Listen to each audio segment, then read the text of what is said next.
Allahumma barik wa sallim nahmadu wa nusalli ala rasulil karim amma ba'. Sambungan semalam bab kedua Lailatul Qadar. Kelebihan malam tersebut telah dinyatakan dalam kitab-kitab hadis dalam beberapa riwayat dalam berbagai bentuk yang sebahagiannya akan disebutkan nanti. Oleh kerana kelebihan malam tersebut dinyatakan dalam Al-Quran yang suci, bahkan satu surah yang tersendiri telah diturunkan berkenaan malam itu, maka adalah wajar pertama sekali dituliskan tentang tafsir surah tersebut.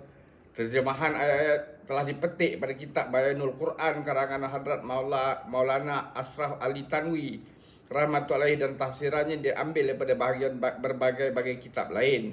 Bismillahirrahmanirrahim. Inna anzalnahu fi Lailatul Qadar. Sesungguhnya kami telah menurunkan Al-Quran ini pada malam Lailatul Qadar, iaitu malam kemuliaan dan kebesaran.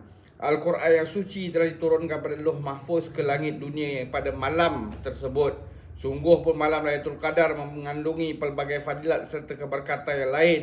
Namun perkara yang satu ini sudah cukup untuk menyatakan fadilat malam ini, yakni sesuatu yang begitu agung sekali, iaitu Al-Quran yang suci telah diturunkan pada malam itu.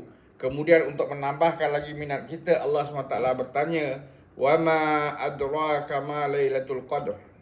Dan adakah engkau mengetahui apakah kebesaran malam Lailatul Qadar itu? Yakni adakah kamu mengetahui akan kebesaran dan kelebihan malam tersebut? Betapa banyak kebaikan dan betapa besar fadilat yang terkandung pada malam itu. Kemudian barulah dinyatakan beberapa kelebihannya. Lailatul Qadri khairum min alfi syahr. Malam Lailatul Qadar itu adalah lebih baik pada 1000 bulan. Yakni sebanyak mana pahala yang didapati dengan beribadat selama 1000 bulan, maka lebih pada itu lagi pahala yang akan didapati apabila beribadat pada malam Lailatul Qadar. Bahkan berapa banyak lagi lebih pada itu tidak diketahui. Tanzilul malaikatu waruhu fihi biiznihi rabbihim min kulli amr. Pada malam itu turun para malaikat dan Jibril dengan izin Tuhan mereka kerana membawa segala perkara.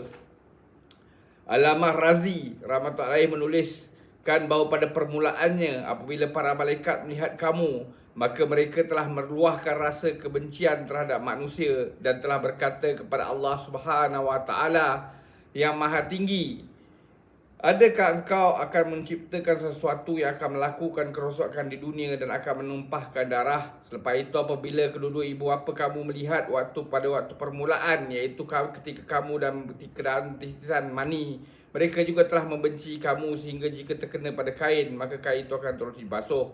Tetapi apabila Allah SWT telah memberi bentuk yang lebih baik kepada titisan yang hina itu, ibu bapa pun mula mengasihi dan menyayanginya. Pada malam ini dengan taufik Allah SWT kamu sibuk dalam mengenali Allah SWT dan mentaatinya, maka para malaikat pun turut untuk memohon kemaafan atas ungkapan mereka itu." Ada beberapa pendapat ulama tafsir tentang makna roh. Pendapat kebanyakan ulama ialah seperti yang telah ditulis di atas, iaitu roh yang dimaksudkan adalah Jibril alaihissalam. Selain pada pendapat-pendapat ini, ada beberapa pendapat lagi, tetapi pendapat yang pertama adalah lebih masyhur. Dalam kitab Sunan Baihaqi diterangkan Sayyidina Anas radhiyallahu an beriwayatkan sepotong hadis bahawa pada malam Lailatul Qadar, Jibril alaihissalam akan turun bersama satu kumpulan malaikat dan mereka akan mendoakan rahmat untuk sesiapa sahaja yang dilihat sedang sibuk berzikir dan melakukan ibadat-ibadat lain. Ditulis dalam kitab Mazaril Haq bahawa pada malam itulah para malaikat telah diciptakan, dan pada malam itu juga unsur-unsur kejadian Nabi Adam AS telah mula dihimpun, dan pada malam itu jugalah pokok-pokok ditanam di dalam syurga. Di samping itu terdapat banyak riwayat yang menyatakan bahawa doa dan lain-lain amalan dikabulkan pada malam itu. Dalam kitab Al-Durrul Mansur terdapat riwayat yang mengatakan pada malam itulah Nabi Isa AS telah diangkat ke langit, dan pada malam itu jugalah taubat Bani Israel diterima.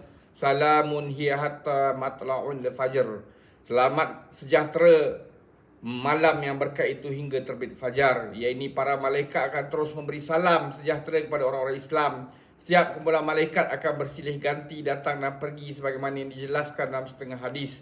Ataupun maksud ayat tersebut ialah keseluruhan malam itu penuh dengan kesejahteraan serta terpelihara pada segala jenis keburukan dan kerosakan.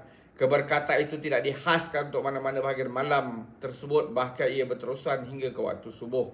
Selepas membentangkan surah ini yang Allah SWT sendiri telah menyebutkan berbagai-bagai bentuk fadilat yang terdapat pada malam itu, maka tidak perlu lagi untuk mengemukakan hadis. Namun begitu, dalam hadis-hadis pun banyak disebutkan tentang kelebihan Lailatul Qadar. InsyaAllah kita akan sambung itu.